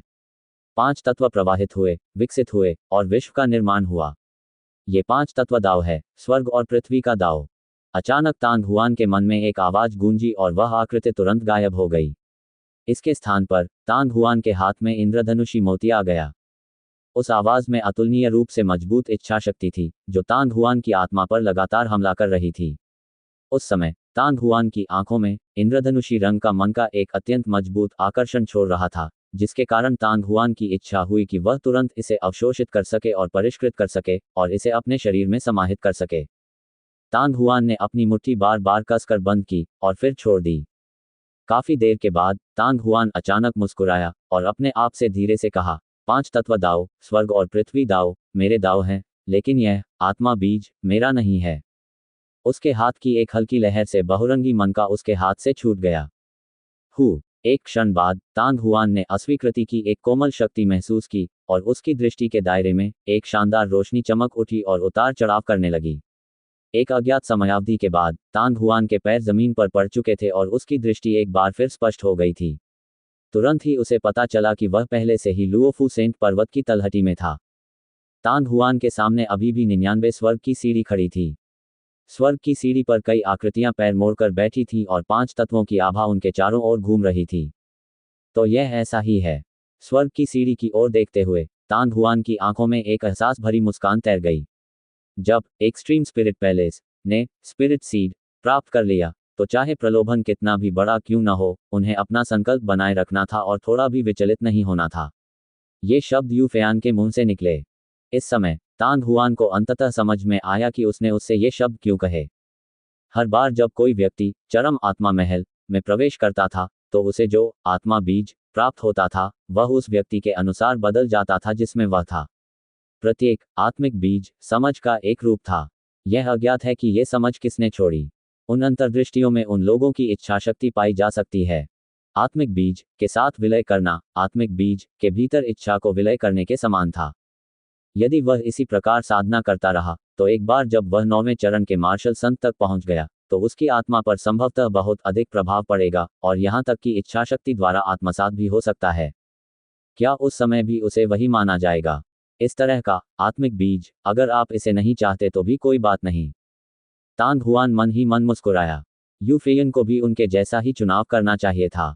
हालांकि उन्होंने आत्मा बीज को छोड़ दिया था। तांग हुआन की चरम आत्मा महल की यात्रा परिणामों के बिना नहीं थी। कम से कम वह आत्मिक बीज के माध्यम से उस दिशा को देखने में सक्षम था जिसके लिए उसे कड़ी मेहनत करने की आवश्यकता थी। एक क्षण के लिए तांग हुआन अपनी भावनाओं के उफान को महसूस करने से खुद को रोक नहीं सका। वह नहीं जानता था कि उसने आत्मिक बीज में जो देखा था, क्या वह ऐसी चीज थी जिसे कोई प्राप्त कर सकता था, या यह उस वसीयत के मालिक द्वारा की गई कटौती मात्र थी। आखिरकार ये बहुत ही अविश्वसनीय था, लेकिन इससे कोई फर्क नहीं पड़ता था। जब तक वह कदम दर कदम आगे बढ़ता रहेगा, एक दिन वह अपने 5 तत्वों के मार्ग, स्वर्ग और पृथ्वी के मार्ग से बाहर निकलने में सक्षम हो जाएगा। जब वह सोच ही रहा था, तांग हुआन पहले से ही पहाड़ के पीछे 3 कुलों के निवास क्षेत्र की ओर बढ़ रहा था, और पीछे से आश्चर्य की एक हल्की सी चीख आई, तांग हुआन! वह तांग हुआन है। वह एक्सट्रीम स्पिरिट पैलेस से बाहर आया। कौन है ये? स्वर्ग के आत्मिक क्षेत्र का प्रथम स्तर, एक छोटे से हॉल के अंदर जो सफेद जैद जैसा था। मेहराब के चारों ओर का स्थान तेजी से हिला और एक आकृति चमक उठी। वह एक सुंदर युवक था, जिसका शरीर दुबला पतला था और उसके हाथ में एक लंबा भाला था। वह आदमी तांग हुआन था। एक बार जब वह इस स्थान पर वापस आया, तो तांग हुआन स्वर्ग और पृथ्वी की समृद्ध आध्यात्मिक ऊर्जा द्वारा लाई गई परिचित भावना को देखकर मुस्कुराए बिना नहीं रह सका। शान और वरिष्ठ बहन फेयान को पहले ही आकाश आत्मा क्षेत्र छोड़ देना चाहिए था। मुझे आश्चर्य है कि क्या गूफी और बाकी लोग अभी भी यहाँ हैं। तांग हुआन का दिमाग तेजी से चलने लगा और अनजाने में ही वह घरों के बीच के लंबे गलियारे से गुजरकर चौड़े चौक पर पहुंच गया। ठीक उसी तरह जैसे जब वे पहली बार आए थे। चौक में कई मार्शल योद्धा थे, कुछ अकेले, कुछ 2 या 3 के समूहों में। इस समय लगभग सभी लोग चौक के केंद्र की ओर देख रहे थे। किसी ने भी तांग हुआन के आगमन पर ध्यान नहीं दिया। जैद स्मारक के सामने दर्जनों आकृतियां एकत्रित थीं और उनमें हलचल मची हुई थी। भीड़ के किनारे तक चलते हुए, अंदर देखते हुए, तांग हुआन की अभिव्यक्ति कुछ अजीब हो गई। वास्तव में अंदर 2 समूहों के लोग लड़ रहे थे। एक तरफ वह समूह था जिससे वह परिचित था। ये ओयांग यूनतियान, तुबांग और अन्य लोग थे। दूसरी तरफ 20 से 30 युवक युवतियां खड़े थे, जिनके चेहरे पर गुस्से के भाव थे। ओयांग यूनतियान, तुपेंग और अन्य लोग वास्तव में स्वर्ग की आत्मा गुप्त क्षेत्र में प्रवेश करने वाले नए मार्शल योद्धाओं को लूट रहे थे, ठीक वैसे ही जैसे उन्होंने अपने पिछले जन्मों में किया था। इस तरह की कार्रवाई वास्तव में घृणित थी। हालांकि एक कारण था कि स्वर्ग की आत्मा गुप्त क्षेत्र में सबसे मजबूत मार्शल योद्धाओं को अभी तक रोका नहीं जा सका था। तांग हुआन को ये बात लुओफू पवित्र पर्वत छोड़ने से पहले ही समझ में आ गई थी। जो लोग आकाशीय आत्मा के गुप्त क्षेत्र में प्रवेश करने में सक्षम थे, वे सभी स्वर्ग के गौरवशाली पुत्र थे, या तो प्रतिभाशाली व्यक्ति थे या फिर कुलीन स्थिति के थे। वे सभी गौरवान्वित व्यक्ति थे और उन्हें कभी कोई असफलता का सामना नहीं करना पड़ा था। इस प्रकार की मानसिकता उनके विकास के लिए आवश्यक रूप से अच्छी बात नहीं थी। इस तरह की लूटपाट को उनके लिए प्रशिक्षण का एक रूप माना जा सकता है। इस वजह से तीसरे स्तर के रहस्यवादी क्षेत्र के विशेषज्ञों ने हमेशा इस युवा गुरु के साथ मौन सहमति जताई थी। अन्यथा लियू कियानये के समर्थन के बावजूद ओयांग यूनतियान, तुबंग और बाकी लोग स्वर्ग की आत्मा गुप्त क्षेत्र में बेरहमी से लूटपाट नहीं कर पाएंगे। आखिरकार भले ही लियू कियानये को शीर्ष 9 में स्थान दिया गया था और उसके पास अत्याचारी ताकत थी, फिर भी वह इस जगह पर एक हाथ से आकाश को कवर करने में सक्षम नहीं था जहां विशेषज्ञ एकत्र हुए थे। 8वीं सीढ़ी का एक मार्शल लॉर्ड। जैसे ही उसकी नज़र ओयांग यूनतियान पर पड़ी, तांग हुआन अपनी हंसी रोक नहीं सका। उनकी आखिरी मुलाकात को काफी समय हो गया था, लेकिन इस लड़के की साधना काफी बढ़ गई थी। वह पहले ही 8वें चरण तक पहुंच चुका था, मार्शल लॉर्ड, और संभवतः काफी समय पहले ही एक सफलता हासिल कर चुका था। ये सामान्य बात थी क्योंकि लुओफू विश्व में 1 वर्ष आकाश आत्मा क्षेत्र के प्रथम चरण के 2 वर्षों के बराबर था। न केवल उनकी, बल्कि तुपेंग और अन्य लोगों की भी खेती में काफी सुधार हुआ। ऐसा लग रहा था कि उस दर्दनाक सबक के बाद यह उन्हें उस दर्द पर विचार करने और कड़ी मेहनत करने के लिए पर्याप्त था। अपनी साधना के वर्तमान स्तर के साथ, भले ही उन्हें एक कठिन प्रतिद्वंद्वी का सामना करना पड़े, फिर भी वे उसका सामना करने में सक्षम होंगे। उदाहरण के लिए, दर्जनों युवक युवतियों के बीच 7वें चरण के शिखर पर कई लोग थे। लेकिन ओयांग यूनतियान का सामना करने पर कोई फायदा नहीं हुआ। जल्दी करो, जल्दी करो। तांग हुआन कितना शक्तिशाली है। जब उसने स्काई स्पिरिट दायरे में प्रवेश किया था, तब भी उसने अपना हथियार और सोने के नोट सौंप दिए थे। आप लोग अपवाद हैं। यहाँ स्टेज 7 मार्शल मास्टर एक फोर्ट भी नहीं है। उसकी बातें सुनकर युवक युवतियों का समूह और भी अधिक उग्र हो गया, लेकिन अंत में उन्होंने इसे प्रकट नहीं किया और अंत में उन सभी ने अपने हथियार और सोने के नोट सौंप दिए। एक दिन हम ये चीजें वापस पा लेंगे। हरे कपड़े पहने एक लंबा आदमी ओयांग यूनतियान, तुपेंग और अन्य लोगों को घृणा भरी नजरों से देख रहा था। आया, मुझे बहुत डर लग रहा है। ये सुनकर तुपेंग अजीब सी हंसी हंस पड़ा। उसने तुरंत कान पकड़कर उपहासपूर्ण मुख बनाकर कहा, भाई, क्या तुम कुछ नया नहीं कर सकते?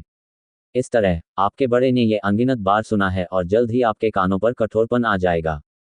आप। हरे वस्त्र पहने आदमी का चेहरा लाल हो गया। उसने दांत पीसते हुए कहा, चलो चलें।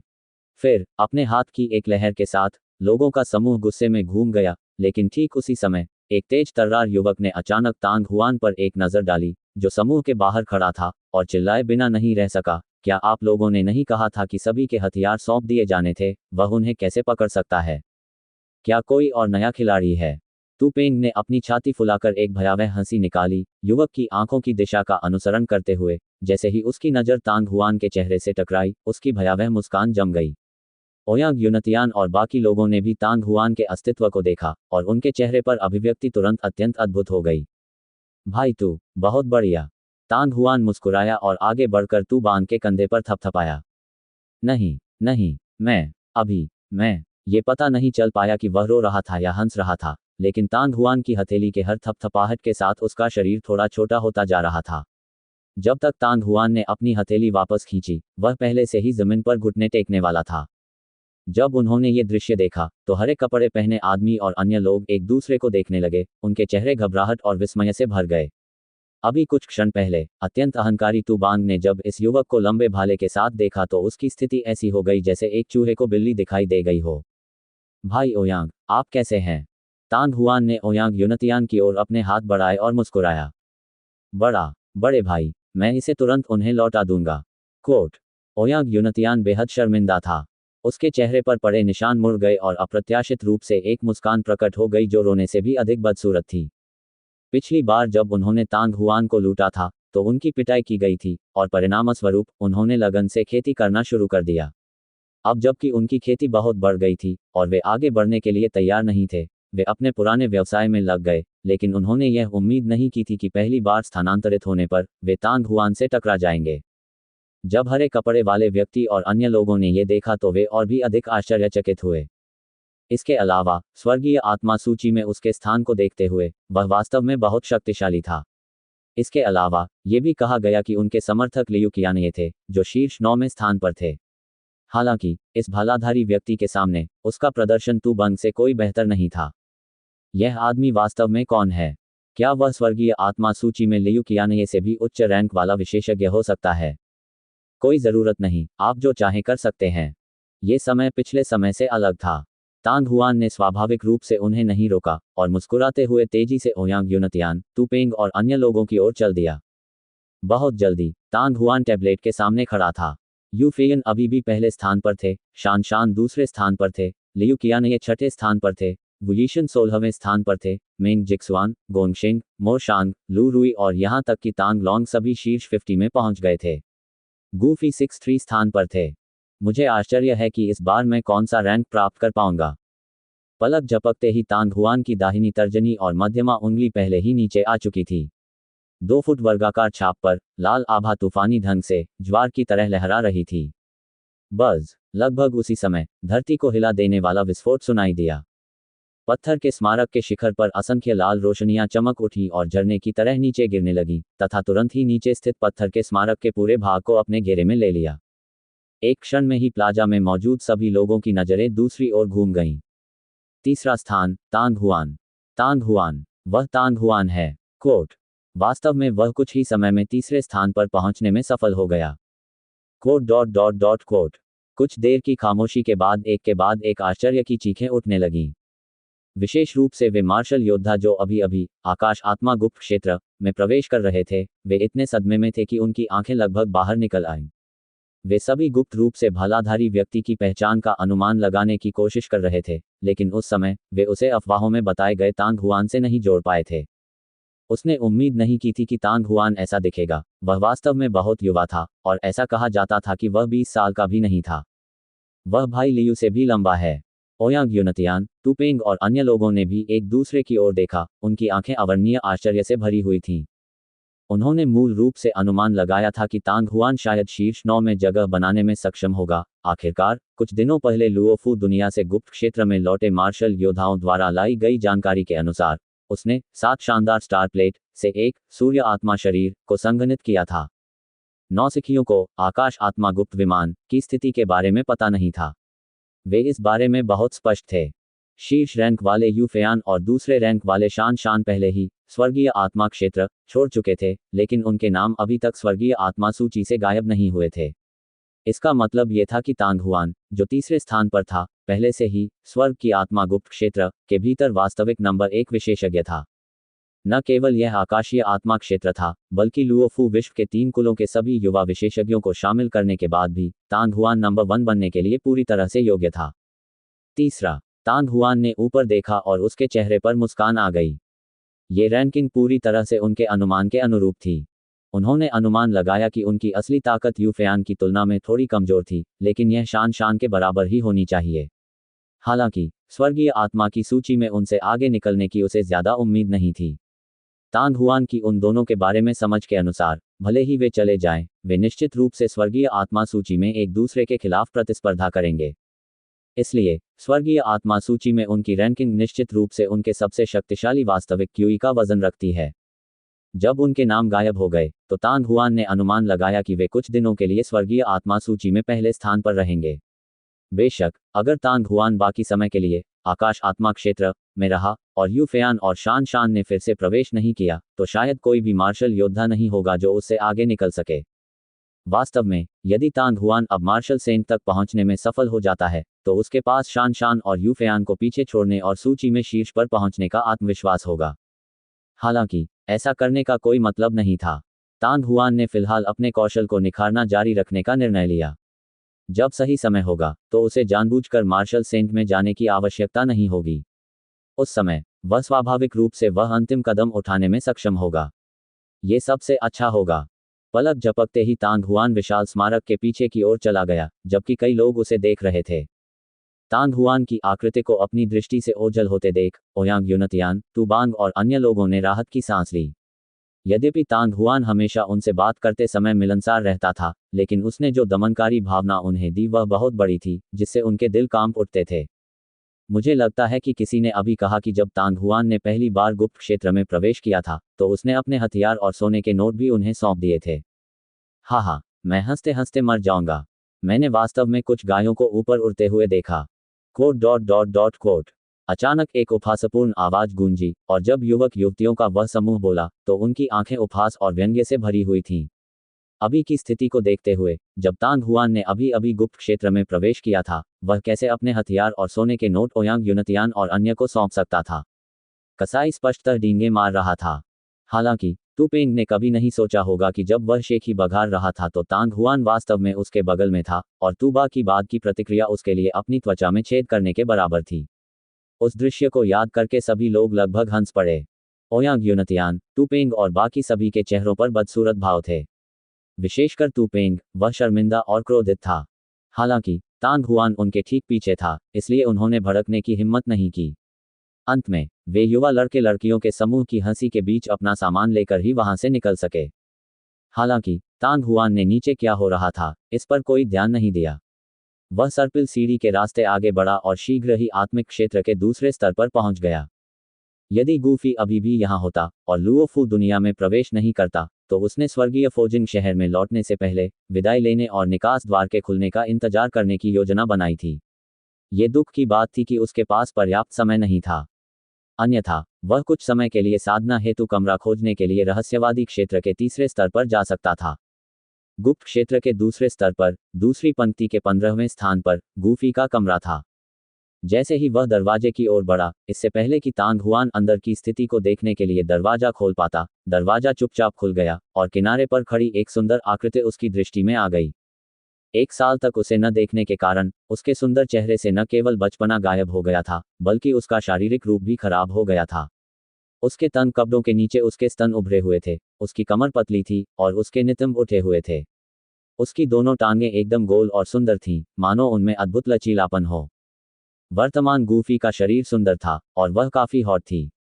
18 वर्ष की उम्र में ये सचमुच एक बदलाव था। पहले की तुलना में गूफी का रूप अब और भी अधिक सुंदर और आकर्षक था। वह कम युवा और अनुभवहीन लगती थी, लेकिन उसमें अधिक परिपक्व आकर्षण था।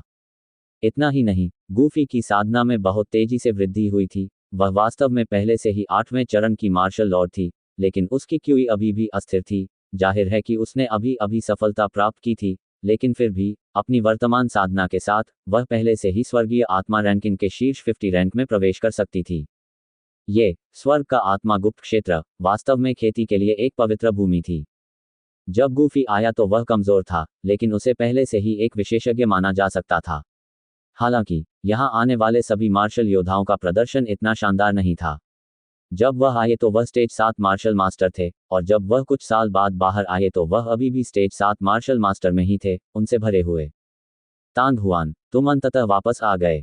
तांग हुआन को दरवाजे पर खड़ा देखकर गूफी एक पल के लिए स्तब्ध रह गया और तुरंत खुशी से चिल्लाया, मैं अभी आपके कमरे में जाने वाला था और आपके लिए एक नोट छोड़ गया था।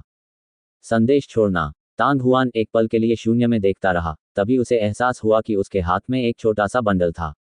क्या आप अब आकाशीय आत्मा क्षेत्र छोड़ रहे हैं?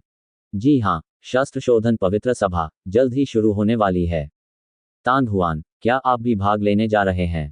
गूफी ने तांग हुआन को खुशी से देखा, उसकी खूबसूरत आंखें प्रत्याशा से भरी हुई थीं। मैं तभी तांग हुआन को याद आया कि हथियार शोधन पवित्र सभा वास्तव में जल्द ही आयोजित होने वाली थी। वह महान तांग साम्राज्य की छोटी राजकुमारी के साथ किए गए समझौते को याद किए बिना नहीं रह सका। मुझे अभी यह निश्चित नहीं है कि मैं इसमें भाग लूंगा या नहीं। वास्तव में, तो फिर चलो साथ साथ चलते हैं। गूफी की खूबसूरत आंखें तुरंत अर्धचंद्राकार हो गईं, उसके नाजुक चेहरे पर हल्की लाली उभर आई। जिस दिन स्वर्ग की आत्मा गुप्त क्षेत्र खुला, मार्शल योद्धा दिव्य हथियार मंडप के स्वर्ग की आत्मा हॉल से गुप्त क्षेत्र में प्रवेश कर सकते थे, और जल्द ही वे स्वर्ग की आत्मा गुप्त क्षेत्र को छोड़ सकते थे और स्वर्गीय फोजिंग शहर में वापस आ सकते थे। एक बार जब तांग हुआन लुओफू वर्ल्ड से वापस आया तो वह जाने में सक्षम हो गया। हालांकि दोपहर में जैसे ही तांग हुआन और तांग हुआन स्वर्ग के आत्मा हॉल से बाहर निकले, पेंगबो उन्हें दिव्य हथियार मंडप की तीसरी मंजिल पर ले आया, जहां उनकी मुलाकात एक बार फिर महान बुजुर्ग शेंगुवान से हुई। तांग हुआन, आप इस समय बाहर आए हैं, क्या इसका उद्देश्य हथियार शोधन पवित्र सभा में भाग लेना भी है? शेंगुवान ने मुस्कुराते हुए तांग हुआन को देखा, उसकी आंखों की गहराई में प्रशंसा की झलक दिख रही थी जिसे छिपाना मुश्किल था। आकाशीय आत्मा क्षेत्र में अक्सर लोग आते जाते रहते थे, जिससे उसे तांग हुआन की स्थिति को काफी हद तक समझने में मदद मिली। 1 वर्ष से अधिक समय पहले जब तांग हुआन ने पहली बार आकाश आत्मा क्षेत्र में प्रवेश किया था तो वह केवल चरण 7 मार्शल मास्टर था, लेकिन अब वह 8वें चरण मार्शल लॉर्ड का शिखर था। साधना में वृद्धि केवल एक पहलू था, तांग हुआन वास्तव में 7 शानदार सितारा प्लेट के अंदर एक सूर्य आत्मा शरीर को संघनित करने में कामयाब रहा। ये एक अत्यंत रहस्यमय काया थी। जब इस बार 7 शानदार सितारा प्लेट दिखाई दी, हालांकि तियान कबीले और दानव कबीले के युवा विशेषज्ञों ने प्रत्येक ने 2 आत्मिक शरीर प्राप्त किए थे, मानव कबीले की फसल निस्संदेह सबसे बड़ी थी।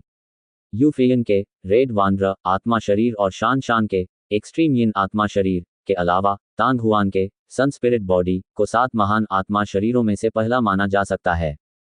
यदि कोई अप्रत्याशित घटना नहीं घटी तो जिन लोगों को आत्मिक शरीर प्राप्त हुआ है वे भविष्य में चरण 9 को पार कर सकते हैं। बेशक तांग हुआन के साथ वापस आई छोटी लड़की भी काफी अच्छा कर रही थी। गूफेई नामक इस छोटी लड़की से उनके मन में गहरी छाप थी। जब उसने आकाश आत्मा क्षेत्र में प्रवेश किया था तब भी वह केवल एक छोटी स्टेज 4 मार्शल मास्टर थी। लगभग 2 साल बाद वह पहले से ही 8वें चरण की मार्शल लॉर्ड बन चुकी थी।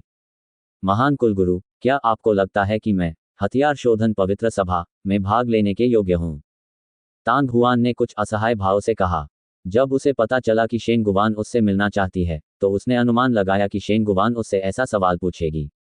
ये हथियार शोधन पवित्र सभा हथियार शोधन प्रतियोगिता से अलग थी। इसका लक्ष्य हथियार परिशोधक थे जो 30 वर्ष से अधिक पुराने नहीं थे, तथा इसे कम से कम मध्य श्रेणी का होना था। डोलू महाद्वीप 3 ड्रैगन किंग की किंवदंती वेबलिंग्स तांग हुआन ने पूरी तरह से आवश्यकताओं को पूरा किया, लेकिन उनके उपकरण विधि उपलब्धियों के साथ इसमें भाग लेना अर्थहीन था। तांग हुआन ने सोचा कि यदि उसके पास थोड़ा सा समय होता तो वह एक अत्यंत उच्च गुणवत्ता वाले स्वर्गीय श्रेणी के आयुध को परिष्कृत करने में सक्षम हो सकता था और एक हथियार शोधन मास्टर बन सकता था। जहां तक अन्य युवा लोगों का प्रश्न है जो हथियार शोधन पवित्र सभा में भाग लेंगे, उनमें से अधिकांश मध्यम श्रेणी के हथियार शोधक होंगे और कुछ उच्च श्रेणी के हथियार शोधक होंगे। तांग हुआन सिर्फ एक हथियार शोधन मास्टर था, वह एक साधारण उच्च रैंकिंग और मध्यम रैंक वाले हथियार शोधक के साथ कैसे प्रतिस्पर्धा कर सकता था। तांग हुआन का मानना था कि यू फेयान भी परीक्षण में भाग नहीं लेगा। हथियार शोधन पवित्र सभा अपने उपकरण विधि उपलब्धियों के साथ चरण 9 मार्शल सेंट की ताकत प्राप्त करने के बाद उसके लिए हथियार शोधन ग्रैंड मास्टर के रूप में पदोन्नत होना आसान होना चाहिए। तांग हुआन, इस बूढ़े आदमी ने तुम्हें उन युवा हथियार शोधकों के साथ प्रतिस्पर्धा करने के लिए नहीं कहा था, बल्कि हथियार शोधन पवित्र सभा के न्यायाधीश के रूप में सेवा करने के लिए कहा था। शेन गुवान जोर से हंसा। रेफरी, उसके शब्दों को सुनकर तांग हुआन आश्चर्यचकित हुए बिना नहीं रह सकी, जो एक तरफ खड़ी थी। उसने अपने लाल होंठों को थोड़ा खोला और उसकी खूबसूरत आंखों की जोड़ी एक वृत्त में चौड़ी हो गई। दिव्य हथियार मंडप के महान कबीले के बुजुर्ग ने वास्तव में तांग हुआन को हथियार शोधन पवित्र सभा का न्यायाधीश बनने के लिए कहा। क्या ये थोड़ा ज्यादा सनकी नहीं है? ये जानना जरूरी था कि तांग हुआन केवल 18 वर्ष की थी। हथियार शोधन पवित्र सभा में भाग लेने वाले अधिकांश हथियार शोधक संभवतः तांग हुआन से अधिक उम्र के थे। महान बुजुर्ग, मेरे साथ मजाक मत करो। जब तांग हुआन को होश आया तो उसने अपना सिर हिलाया जैसे कि यह एक सशर्त प्रतिक्रिया थी, और यह नहीं जानते हुए कि हंसना है या रोना है, उसने कहा। तांग हुआन, ये बूढ़ा आदमी मजाक नहीं कर रहा है। शेन गुवान ने आंखें मूंद ली और गंभीरता से कहा, हथियार शोधन पवित्र सभा के प्रत्येक न्यायाधीश में हमेशा 10 लोग होते हैं, एक हथियार शोधन ग्रैंड मास्टर और 9 हथियार शोधन मास्टर। इस बार शस्त्र शोधन पवित्र सभा कोई अपवाद नहीं है। तांग हुआन, आप अभी अभी स्वर्गीय फोजिंग सिटी में लौटे हैं, इसलिए आपको अभी तक स्वर्गीय ग्रेड आर्मामेंट बनाने की कोशिश नहीं करनी चाहिए थी। हालांकि मेरा मानना है कि वर्तमान में आपके पास पहले से ही हथियार शोधन मास्टर की उपकरण विधि सिद्धियां हैं, इसलिए आप इस हथियार शोधन पवित्र सभा के न्यायाधीश बनने के लिए पूरी तरह से योग्य हैं। कोट। यह शेन गुवान की गंभीर अभिव्यक्ति को देखकर तांग हुआन थोड़ा हिचकिचाने से खुद को रोक नहीं सका। यद्यपि जब वह आकाशीय आत्मा क्षेत्र में था तब उसने गूफी से हथियार शोधन पवित्र सभा की खबर सुनी थी, लेकिन उसने इस मामले को दिल पर नहीं लिया। अपनी मूल योजना के अनुसार जून के 6ठे दिन बूढ़े मोटे से मिलने के बाद वह छोटी लड़की फेंग मिन को फेंग मिन के खूनी ज्वाला पर्वत पर ले जाएगा और उसका ज्वाला हृदय प्राप्त करेगा। इसके बाद वे मूल महाद्वीप से पवित्र आत्मा महाद्वीप की ओर प्रस्थान करेंगे। महान बुजुर्ग, मुझे आश्चर्य है कि शस्त्र शोधन पवित्र सभा वास्तव में कब आयोजित होगी। जब वह सोच रहा था, तांग हुआन ने अचानक पूछा। अब द 20th of May है, जिस दिन शस्त्र शोधन पवित्र सभा आयोजित की जाती है। ये 10 दिन बाद 1 जून को आयोजित किया जाएगा। शेन गुवान ने मुस्कुराते हुए कहा। अभी भी 10 दिन बाकी हैं। तांग हुआन ने खुद से कहा, महान कबीले के बुजुर्ग, मैं इस समय अवधि के दौरान एक स्वर्गीय ग्रेड आयुध बनाने की कोशिश करूंगा। यदि यह सफल हुआ तो मैं शस्त्र शोधन पवित्र सभा का न्यायाधीश बन जाऊंगा, और यदि यह असफल हुआ तो मैं किसी और को बदल दूंगा। महान कबीले के बुजुर्ग, आप क्या सोचते हैं? यदि वह स्वर्गीय श्रेणी का आयुध भी नहीं बना पाता तो वह शस्त्र शोधन पवित्र सभा का रेफरी होता। वह संभवतः गौरव महाद्वीप में हंसी का पात्र बन जाएगा।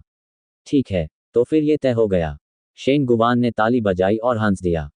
ठीक है, महान कुल बुजुर्ग, क्या वरिष्ठ बहन फेयान हथियार शोधन पवित्र सभा की न्यायाधीश होंगी? अचानक तांग हुआन ने कुछ जिज्ञासा से पूछा।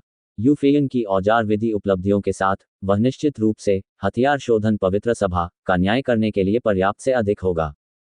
शेन गुवान ने असहायता से अपना माथा थपथपाया। इस बूढ़े आदमी ने मूल रूप से उस लड़की फेयन को हथियार शोधन पवित्र सभा का नेतृत्व करने देने की योजना बनाई थी ताकि वह इस भव्य आयोजन के लिए रेफरी बन सके। हालांकि इस छोटी लड़की, इस बूढ़े आदमी ने उसका चेहरा भी नहीं देखा इससे पहले कि वह फिसल गई। अब वह बूढ़ा आदमी भी नहीं जानता कि वह कहां चली गई। Quote quote dot dot dot quote. जब तांग हुआन ने यह सुना तो उसके चेहरे पर कुछ अजीब भाव आ गया।